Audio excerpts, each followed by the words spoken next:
Kembali dengan saya Josandi di Master Josandi TV, My Story, My Magic. Salam sejahtera untuk Anda semua, di mana saja Anda berada. Semoga semua dalam keadaan sehat walafiat, sentosa bahagia, tidak kekurangan suatu apapun juga. Dan tentunya selalu saya mengingatkan, milikilah hati yang gembira, karena hati yang gembira adalah obat. Jadi tidak ada alasan untuk tidak bergembira. Oke teman-teman, seperti janji saya kemarin, saya akan mengupas sesuatu yang memang sangat penting, terutama buat teman-teman yang akan mudik. Persiapan buat mudik nih harus ngitung yang satu ini nih, penting banget. Penting buat apa? Buat semuanya. Buat keselamatan terutama. Saya akan membahas mengenai yang namanya microsleep. Apa itu microsleep? Tonton video yang satu ini.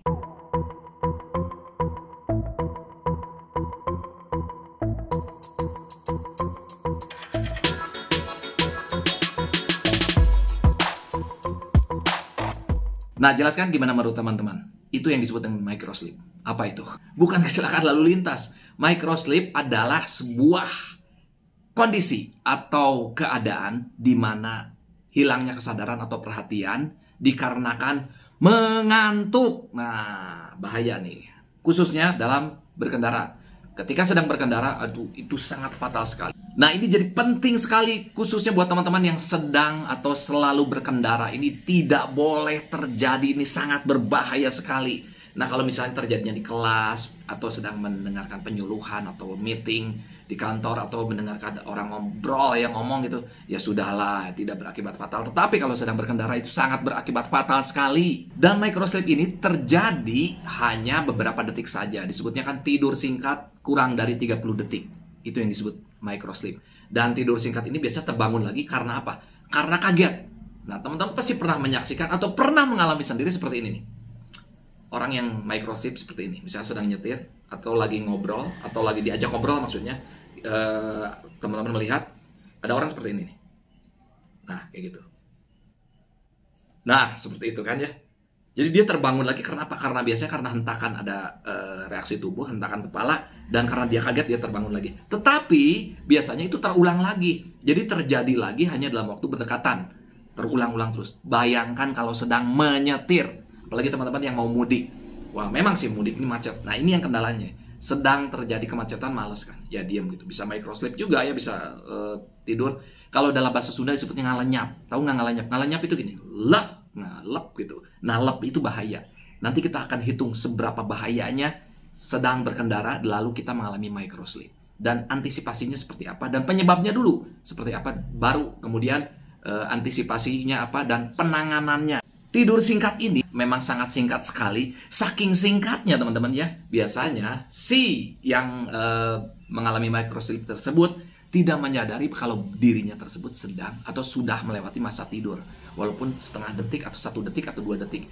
Yang jelas ini di bawah 30 detik. Dan berbahayanya itu kalau di bawah 30 detik ini terjadi, sekali lagi kalau terjadi di dalam lalu lintas, sedang berkendara di lalu lintas, di jalan raya, dan itu sangat berbahaya, apalagi dalam kecepatan tinggi. Nanti kita akan hitung. Kenapa bisa terjadi microsleep? Jawabannya adalah karena kelelahan, karena kurang tidur, karena mungkin dia memiliki penyakit yang bawaannya selalu ngantuk. Biasanya diabetes ya, darah tinggi juga bisa seperti itu. Atau karena dia menderita penyakit tertentu, jadi dia mengkonsumsi obat rutin setiap saat. Nah, hati-hati. Obat itu suka ada efek, ada beberapa obat yang efeknya itu mengantuk. Dan kalaupun Anda bisa sakitnya misal batuk, flu, minum obat batuk, obat flu itu biasanya disertai dengan kantuk. Makanya periksa dulu sebelum berkendara, lalu kemudian Anda mengharuskan Anda untuk makan obat. Lihat dulu apakah obat ini memiliki efek samping mengantuk. Kalau memiliki efek samping mengantuk, jangan berkendara, kan sudah diperingatkan di obatnya biasanya. Jangan menjalankan mesin atau berkendara ketika atau pada saat setelah minum obat ini.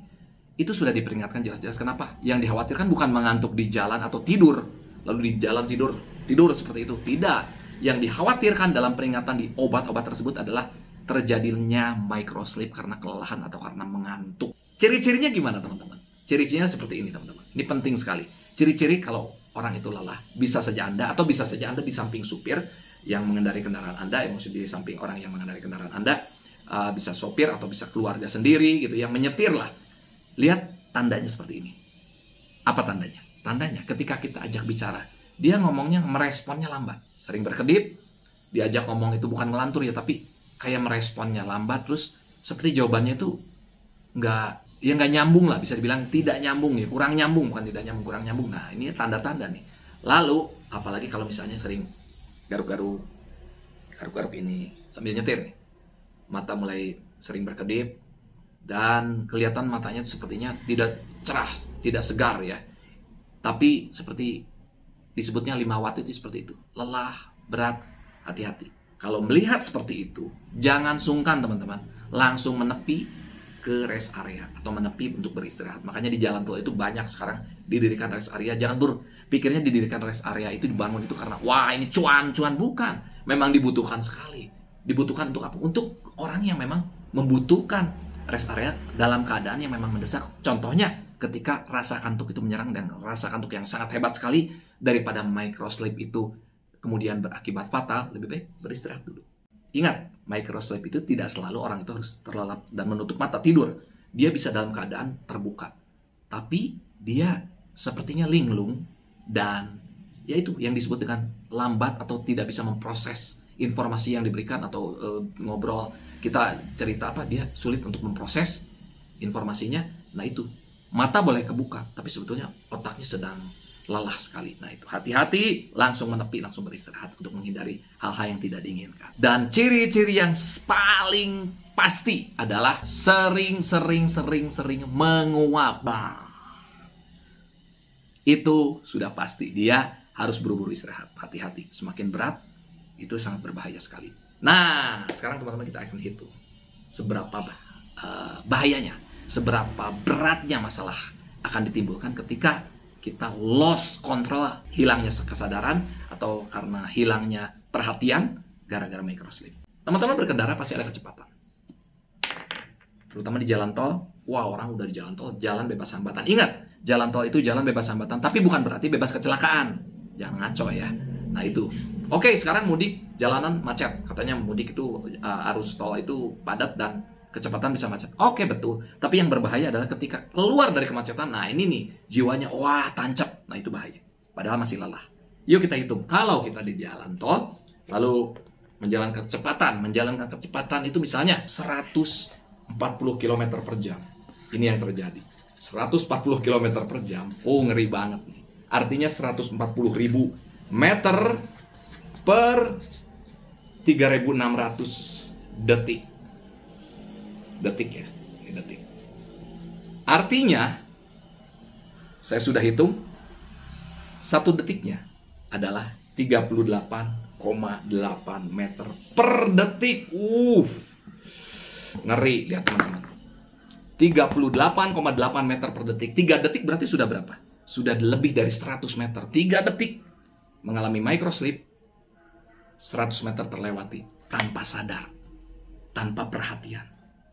Dan akibatnya, waduh, teman-teman bisa menyimpulkan sendiri seperti apa akibatnya. Sekarang antisipasinya adalah supaya itu tidak terjadi. Tentu dalam berkendara kita harus, sebelum berkendara kita harus fit. Makan cukup, jangan terlalu banyak juga, terlalu kenyang bisa ngantuk. Cukup, dan tentu disertai dengan tubuh yang fit ini. Kalau misalnya memang lelah, tidak ada salahnya minum multivitamin ya. Dan tentunya kalau buat konsentrasi ini, mohon maaf ya, saya memang selalu mengkonsumsi ini, Ginkgo biloba ini dari Royal Miranda ini, karena sangat membantu saya untuk konsentrasi. Konsentrasi itu penting, tapi ketika terganggu karena beberapa hal itu yang harus diantisipasi. Sebetulnya kalau misalnya semua terantisipasi dengan baik, tidak akan terjadi hal-hal yang tidak diinginkan. Istirahat yang cukup itu yang paling penting, tidur yang cukup, tidak lelah, dan konsentrasi dalam berkendara. Nah, kalau sudah siap, mental siap, lakukan itu. Tapi kalau terlanjur terjadi, ini yang harus ditangani, yang harus dilakukan. Misalnya, Anda atau orang yang berkendara mengendarai kendaraan yang Anda tumpangi terjadi seperti itu, tapi rest area masih jauh. Biasanya dengan ajak ngobrol, yang sesuatu yang fun dulu, yang menyenangkan, yang kocak, yang lucu, atau yang boleh yang sedikit tegang tapi memancing reaksi gitu. Jadi ada interaksi. Dan konsumsi misalnya makan permen karet atau makan apapun juga, jangan makan timbel ya, makan nasi juga mengganggu. Makan permen atau apapun juga, jadi yang asam-asam lebih bagus, tapi hati-hati kalau yang penyakit lambung nggak boleh ya. Pokoknya ada aktivitas dari mulut ini dan diajak ngobrol, dan tentunya itu hanya untuk sementara saja ya. Hal tersebut itu untuk mengalihkan saja, tapi begitu ada tempat beristirahat, langsung beristirahat. Itu tidak bisa menyelesaikan masalah ketika seorang tersebut akan mengalami microsleep. Sudah ada tanda-tandanya. Dengan yang diajak ngobrol tadi, maka itu tidak menyelesaikan untuk dia menghilangkan microsleepnya. Itu hanya untuk menahan, menuju tempat istirahat berikutnya. Demikian kiranya, semoga teman-teman puas, suka dengan apa yang saya bawakan, khususnya untuk mudik ini. Dan ini penting sekali, demi keselamatan kita. Lebih baik kita lambat ya, daripada ya, memang tidak ada yang mau lambat ya. Lebih baik lambat daripada lebih cepat, tapi berpikir lebih cepat tapi malah bukan cepat tiba di rumah, di kampung halaman, tapi cepatnya malah di tempat yang tidak diinginkan. Mengerikan sekali. Perhatikan baik-baik, mohon perhatiannya dari teman-teman semua. Semua teman-teman bisa menyimak ini, dan saya ucapkan selamat berlibur dan selamat mudik juga. Nanti ada pembahasan lebih lanjut lagi mengenai microsleep kalau saya sempat di part 2-nya. Demikian saja teman-teman, terima kasih. Kiranya Tuhan memberkati kita semua. God bless you.